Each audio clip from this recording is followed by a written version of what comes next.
Le jeudi 4 décembre 2014, au Centre de communication de l'Ouest, s'est déroulée la première audition publique du Grand Débat La Loire et nous, sur le thème La Loire des pratiques et des usages. Près de 80 personnes étaient réunies pour écouter Bernard Prudhomme, directeur du GIP Loire-Estuaire.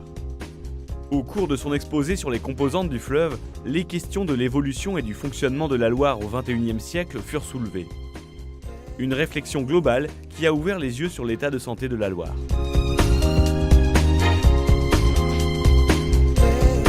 On dépend d'un grand bassin versant, c'est un 5e de la France.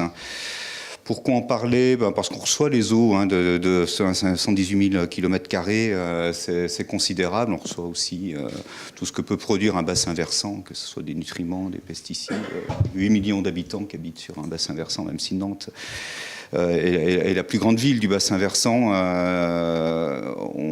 On a quand même, derrière nous, je dirais, on est le réceptacle de ces eaux d'une grande partie de la France.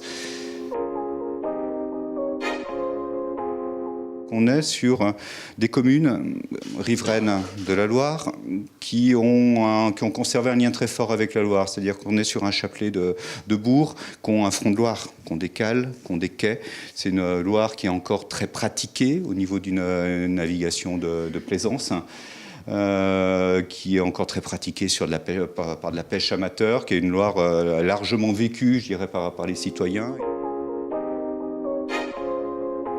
Aujourd'hui, le fleuve s'ouvre en effet par d'autres types de pratiques, où il commence à s'ouvrir. On est, me semble-t-il, dans cette période-là. Moi, je suis toujours surpris d'entendre les Nantais découvrir la Loire, découvrir qu'à Nantes, elle coule dans les deux sens. C'est pas toujours évident.